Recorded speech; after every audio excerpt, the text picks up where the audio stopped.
Magandang umaga mga kaambisyosa. Welcome po sa aking vlog for today. Pag-usapan natin itong pangbabash ng mga Thai fans sa Miss Universe Top 3 2023 na talaga naman pinaglalait itong si Krishna Gravidis, Pauline Amelix at lalong-lalo na si Michelle D na talaga namang sinasabi ng mga Thai fans na mga wrong grammar daw at mga parang kala mo yung parang magkukumpit lang daw sa high school yung mga sinasabi ng mga Thai fans na ito at talagang yung gown daw ng Pilipinas na ginagamit sa international pageant hindi daw mga elegante. Grabe talaga ang pang sa atin. Unang-una sa lahat mga kaambisyosa, ito ayoko sanang patulan yung mga pinagsasabi nyo. Dahil unang-una sa lahat, may time kasi na yung mga comment hindi din maganda sa pandinig. Sa tingin mo, magpapadala kami ng tai-tai lang na kandidata sa international pageant? Unang-una sa lahat mga kaambisyosa, bago kami nagpapadala ng ang Pilipinas, sinasala na namin muna. Bukod sa may training ng pasarela, training ng paglalakad sa gown, training pagdating sa skills. Tapos sabihin nyo, wrong grammar lang yung pinagsasabi ng mga kandidata namin. Kung wrong grammar pala, di sana hindi every year nakakakuha kami ng corona sa iba't ibang bansa. Di ba mga kaambisyosa? Porke lang nagkaroon kayo ng Antonia ngayon, tapos medyo magaling sa skills, porke nagkaroon lang kayo ng medyo may halong kandidata ngayon, kung makapang-down kayo ng aming kandidata, halos kulang na lang ibaba nyo yung yung kandidata namin. Kala nyo yung mga pinapadala namin is weak. Na sinasabi nyo nga na ang kandidata namin ngayon ay weak. Unang-una sa lahat mga kaambisyosa, bago kayo mang-down ng aming kandidata, tignan nyo at balikan nyo yung laban ni Pia Wurtzbach. Sa panahon ng Pia Wurtzbach hanggang ngayon, nagkaroon ba kayo ng place? Thailand. Unang-una sa lahat, hindi man kami every year, hindi man kami kuha ng corona, pero hindi kami natatanggal sa sa runner-up. Di ba mga kaambisyosa? Unang-una sa lahat, ilang beses na kayong nawala sa runner-up? 2 beses na. 2 years na kayong nawala. Sa panahon pa lang ni Beatrice Luigi Gomez, sa pangbabash nyo kay Beatrice Luigi. Kaya hindi rin kayo pinapapatulan niya ni Beatrice. Kasi si karma, totoo. Kung sino man yung dinadaw nilang kandidata ngayon, pinagpapala. Yung taong mga nangda-down sa aming kandidata, yun yung dinadown din ng Diyos. Binababa din yung mga taong mga nagpipiling na mataas.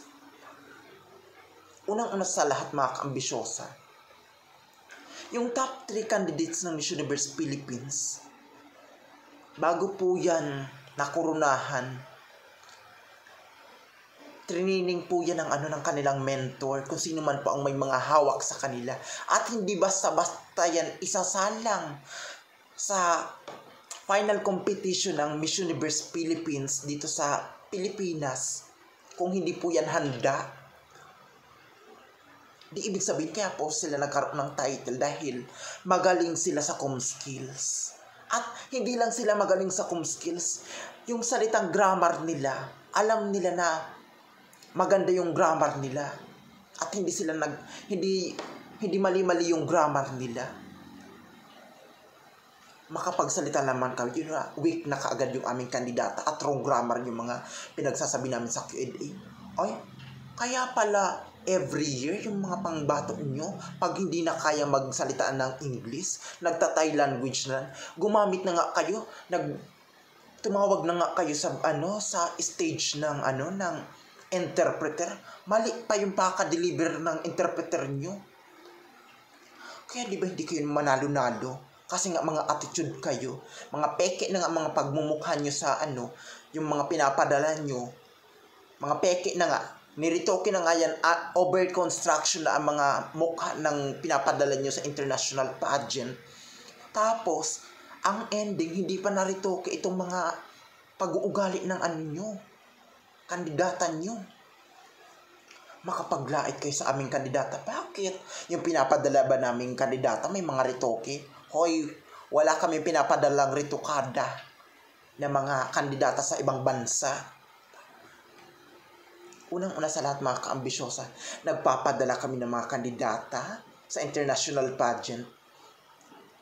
Binubusisi muna, sinasala, unang-una sa lahat, tinitrain sa kung paano sila gumalaw, umiksena, kung paano sila humarap sa kapwa nila tao at kapwa nila kandidata. Sinasala po sila, hindi lang basta-bastahan kaming nagpapadala. Ganyan ang kalidad ng Pilipinas. Kailan ba kami gumamit ng interpreter? Kayo lang naman ang mahilig gumamit ng interpreter. Di ibig sabihin, sinasabi nyo, super powerhouse kayo? Saan? Baka powerhouse sa pangbabash ng aming kandidata. Nananahimik ang aming kandidata. Tapos, ang gagaling niyo magbida-bida sa social media. Kaya naman pala maraming Pilipino ang nagpapatol sa mga pangbabash nyo sa aming kandidata. Ang hard din talaga yung pinagsasabi nyo kay Pauline Amelix. Bakit? Magaling ba si Just Tutor? Si Pauline Amelix may napatunayan na yung kandidata nyo wala pa. Unang-una sa lahat mga kaambisyosa, hayaan na lang po natin ang mga bashers ng imang bash. Huwag na nating patulan. Kasi unang-una sa lahat, sasakit lang ang ulo nyo. Tsaka hindi naman kayo yayaman sa pagpinatulan nyo yan mga kaambisyosa. Manahimik na lang tayo. Mas maganda yung nanahimik lang kasi yung mga kandidata natin nag-iisip kung paano nila masusungkit ang corona. Ibang atake ang gagawin ni Michelle D ngayon. Kaya siya nananahimik sa social media. Support na lang natin siya mga kaambisyosa. Yun lamang po. Salamat.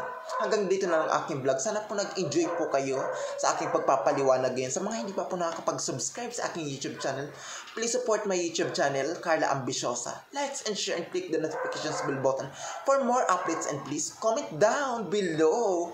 So, wag na tayong mang-bash. Magpaka-humble na lang tayo kasi yung ugaling Pilipino is mapagbigay at mapagmahal tayo sa kapwa natin. Yun lang mga kaambisyosa. Yun lang po. Bye! Bye-bye! Thank you for watching mga kaambisyosa. Kung hindi pa po kayo nakakapag-subscribe sa aking YouTube channel, please subscribe my YouTube channel, Carla Ambisyosa. Likes and share and click the notifications bell button. For more updates, please comment down below.